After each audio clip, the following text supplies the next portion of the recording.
अस्सलाम वालेकुम दोस्तों, मेरा नाम है अजीम और आप देख रहे हैं मिस्टर इंजीनियर यूट्यूब चैनल। आज की इस वीडियो में हम आप दोस्तों के सामने लेके आए हैं इनवर्क्स कंपनी के 5.2 किलोवाट सोलर इन्वर्टर को। इस वीडियो में हम आप दोस्तों को ये बताएंगे कि ये सोलर इन्वर्टर चलने में कैसा है, क्या ये विदाउट बैटरी काम कर सकता है, अगर बैटरियां लगानी हो तो कितनी बैटरियां लगा सकते हैं, कितने वाट सोलर सपोर्टेड है, इसके अलावा इस 2020 मॉडल के अंदर क्या चेंजिंग कर दी गई है, ये सारी चीजें आज की इस वीडियो में हमने कवर करनी है। वीडियो को शुरू करने से पहले हमेशा की तरह मैं आप दोस्तों से दो ही रिक्वेस्ट करूंगा। एक तो आपने इस वीडियो को थम्स अप जरूर कर देना है और दूसरा इस वीडियो को एंड तक जरूर देखिएगा ताकि आपको इसकी समझ आ सके। तो दोस्तों चलिए शुरू करते हैं।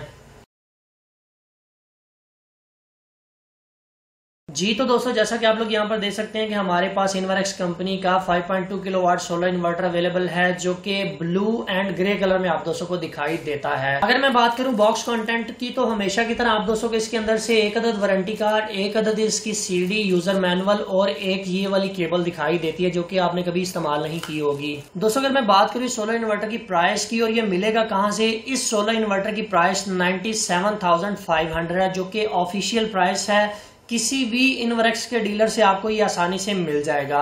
अगर आपको आपके एरिया से ये इन्वर्टर नहीं मिलता तो आप इसे smarteshop.pk से परचेज कर सकते हैं। डिस्प्ले के ऊपर आपको ये जो नंबर नजर आ रहा है ये स्मार्ट ई शॉप के सेल डिपार्टमेंट का है। यहाँ पे कांटेक्ट करके आप इस इन्वर्टर को अपने घर मंगवा सकते हैं। एक चीज यहाँ पर बताता चलूं कि ये इन्वर्टर COD में भी अवेलेबल है, मगर उसके लिए आपको कुछ पेमेंट एडवांस पे करनी पड़ेगी। दोस्तों इन्वर्टर के टॉप के ऊपर आपको इनवर्क्स कंपनी का लोगो दिखाई देगा। इसके अलावा यहाँ पर भी रॉक्स 5.2 किलोवाट लिखा हुआ है। एक अदद इसके साथ LCD स्क्रीन लगा दी गई है जिसके ऊपर आप इसके सारे पैरामीटर्स को देख सकते हैं।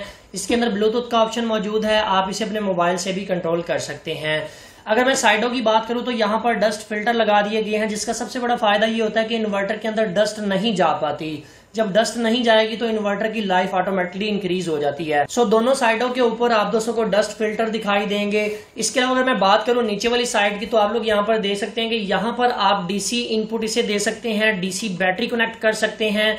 इसके अलावा यहाँ से आप इससे AC आउटपुट ले सकते हैं, AC इनपुट इसे दे सकते हैं। यहाँ पर एक अदद ब्रेकर आपको दिखाई देगा। और अगर सोलर पैनल की पावर की बात करूं तो यहाँ पर आप इसके साथ PV को भी कनेक्ट कर सकते हैं। वीडियो में आगे चल के हम आप दोस्तों को ये भी बताएंगे कि आपने कनेक्शन कौन कौन से कहां पर करने हैं। अभी दोस्तों बात करते हैं कि क्या ये सोलर इन्वर्टर विदाउट बैटरी काम कर सकता है। बिल्कुल, ये 3rd जनरेशन इन्वर्टर है। ये विदाउट बैटरी भी काम करता है और विद बैटरी भी काम कर सकता है। आप इसे बगैर बैटरी के भी चला सकते हैं। अगर बैटरी के साथ चलाना चाहते हैं तो 4 बैटरीज आपको लगानी पड़ेंगी क्योंकि ये 48 वोल्ट को सपोर्ट करता है। तो 48 वोल्ट के लिए आपको 4 बैटरी लगानी पड़ेंगी। बैटरी का साइज कोई भी हो सकता है, छोटी से छोटी, बड़ी से बड़ी भी लगा सकते हैं। अलबत्ता रिकमेंडेड ये है कि सभी बैटरीज का साइज एक ही होना चाहिए। 200 एम्पीयर की 4 लगा लें, वो बेहतरीन है। इस इन्वर्टर की रेटेड पावर 5200 वाट है। पावर फैक्टर 1 है जिसका मतलब ये है कि आप पूरे 5200 वाट का लोड इसके ऊपर चला सकते हैं। 2 AC बिल्कुल आराम के साथ ये उठाने की सलाहियत रखता है। इसके अलावा आपके घर के पूरे लोड को चला सकता है। अगर आपके पास AC नहीं है तो आप अपने घर का सारा लोड इसके ऊपर डाल सकते हैं अगर आपके घर का लोड 5000 वाट के अंडर है तो। इसके अलावा अगर मैं PV की बात करूं कि आप इसके साथ सोलर पैनल कितने कनेक्ट कर सकते हैं तो 5000 वाट ये सोलर सपोर्टेड है। आप इसके साथ 330 वाट वाले 16 सोलर पैनल को कनेक्ट कर सकते हैं 8 की स्ट्रिंग के साथ। 8 सोलर पैनल की स्ट्रिंग अलग से बनेगी, 8 सोलर पैनल की स्ट्रिंग आपने अलग से बनानी है और आप उन दोनों स्ट्रिंग को इसके साथ लगा सकते हैं जो कि 5200 समथिंग वाट बनते हैं।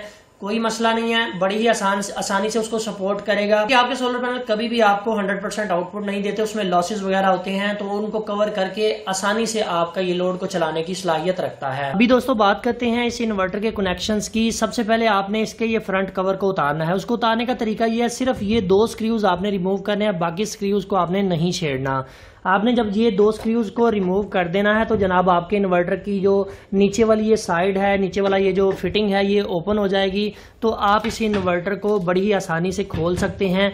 इसके ऊपर सोलर पैनल्स की इंस्टॉलेशन कर सकते हैं, अपनी बैटरीज को अटैच कर सकते हैं। मैं जरा जूम करके आपको दिखाने की कोशिश करता हूं। दोस्तों आप लोग यहाँ पर देख सकते हैं कि ये PV के कनेक्शंस हैं। PV को लगाते वक्त आपने प्लस और माइनस को जरूर मद्देनजर रखना है। यहाँ पर नीचे लिखा भी हुआ है कि ये माइनस है और ये प्लस है।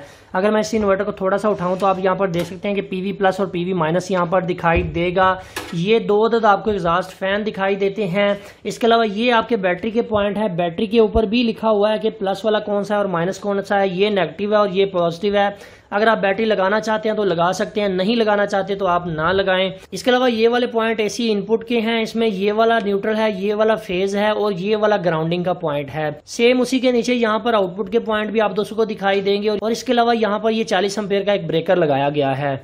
अभी दोस्तों हमने जस्ट इसका इंटरफेस दिखाने के लिए यहाँ पर सोलर पैनल्स को कनेक्ट करना है और आप दोस्तों को ये दिखाना है कि इसका इंटरफेस कैसा है। इसकी एलसीडी स्क्रीन रिमूवेबल है, सो यहाँ पर आप RJ45 कनेक्टर का इस्तेमाल करके अपने इस इन्वर्टर को कहीं पर भी, इसके डिस्प्ले को कहीं पर भी फिट कर सकते हैं। मिसाल के तौर पर अगर आपका ये इन्वर्टर सेकंड फ्लोर के ऊपर इंस्टॉल है या थर्ड फ्लोर के ऊपर इंस्टॉल है, आप उसके पैरामीटर ग्राउंड फ्लोर के ऊपर देखना चाहते हैं तो जस्ट आपको RJ45 केबल लगाकर इसके ये डिस्प्ले यूनिट को नीचे लगाना पड़ेगा, तो आपका इन्वर्टर ऊपर चल रहा है मगर परफॉर्मेंस आपको उसकी नीचे दिखाई देगी। दोस्तों जैसा कि आप लोग यहाँ पर देख सकते हैं कि हमने इसको डायरेक्टली सोलर पैनल्स के साथ कनेक्ट किया है, तो बीपी का एरर इसलिए आ रहा है क्योंकि हमने इसके साथ बैटरी को कनेक्ट नहीं किया। यहाँ पर इनपुट एसी वोल्टेज 0 शो हो रहे हैं क्योंकि हमने वापडा को भी कनेक्ट नहीं किया। आउटपुट 230 वोल्ट हमें दिखा रहा है। इन बटन की मदद से हम इसकी प्रोग्रामिंग को आगे पीछे करके इसके चेक कर सकते हैं कि कितने वोल्टेज और कितने वॉट आ रहे हैं। आप यहाँ पर देख सकते हैं कि यहाँ पर आपको पीवी से आने वाले वोल्टेज बताएगा। क्योंकि 4 पैनल हमने इस वक्त 330 वॉट के कनेक्ट किए हैं तो उनके 156 से 157 वोल्टेज आ रहे हैं। 0.1 एम्पियर की करंट इस वक्त इसलिए शो कर रहा है क्योंकि आगे हमने बिल्कुल जीरो लोड डाला है। इसके अलावा यहाँ पर आपको ये बताएगा कि ये कितने वाट सोलर से दे रहा है। अभी हमने लोड तो कनेक्ट नहीं किया तो फिर ये वाट क्यों शो हो रहे हैं, क्योंकि इसके जो फैन चल रहे हैं तो उसकी मद में कुछ कंजम्पशन हो रही है।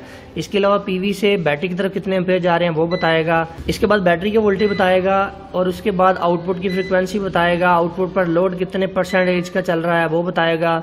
आउटपुट पर कितने VA का लोड है, कितने वाट का लोड है, बैटरी कितने एम्पेयर से चार्ज हो रही है, डे टाइम में कितनी कंजम्पशन हो रही है, यहाँ पर 1 महीने में इसने कितने यूनिट आपके सोलर से लिए हैं वो यहाँ पर बताएगा। 1 साल में कितनी सेविंग आपने की है वो यहाँ पर बताएगा। अभी दोस्तों बात करते हैं कि इस इन्वर्टर के अंदर कंपनी ने क्या चेंजिंग की है। 2020 मॉडल के अंदर जस्ट कंपनी ने इसका कलर चेंज कर दिया है। पहला मॉडल व्हाइट कलर में आता था, ये वाला मॉडल ब्लू कलर में आता है। इसके अलावा मुझे और इसके अंदर कोई चेंजिंग दिखाई नहीं दी।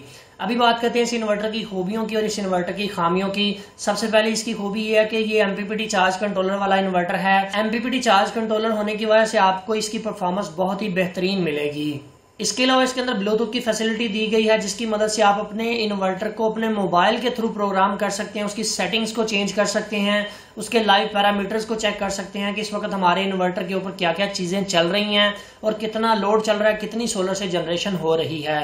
तीसरी खूबी इसके अंदर यह है कि इसके साइडों के ऊपर आप दोस्तों को डस्ट फिल्टर देखने को मिलते हैं जो कि एक बहुत ही अच्छी चीज है। इन्वर्टर के अंदर डस्ट नहीं जाएगी तो डस्ट वहां पर जाके जमती नहीं है और आपके इन्वर्टर की जो लाइफ है वो इंक्रीज हो जाती है। वेल दोस्तों ये तो थी इसकी कुछ खूबियां। अगर मैं बात करूं खामियों की, वैसे तो मुझे इसके अंदर कोई खामी नजर नहीं आई। अगर आप दोस्तों को नजर आई है तो आप मुझे कमेंट सेक्शन में जरूर बताइएगा। सो फाइनली दोस्तों आज की वीडियो यहीं तक थी। उम्मीद करते हैं आप दोस्तों को पसंद आई है। अगर आप लोगों को आज की वीडियो पसंद आई है तो काइंडली इस वीडियो को लाइक जरूर कर दीजिएगा और अपने दोस्तों के साथ शेयर कर दीजिएगा। अपना बहुत सा ख्याल रखिएगा, अपनी दुआ में याद रखिएगा।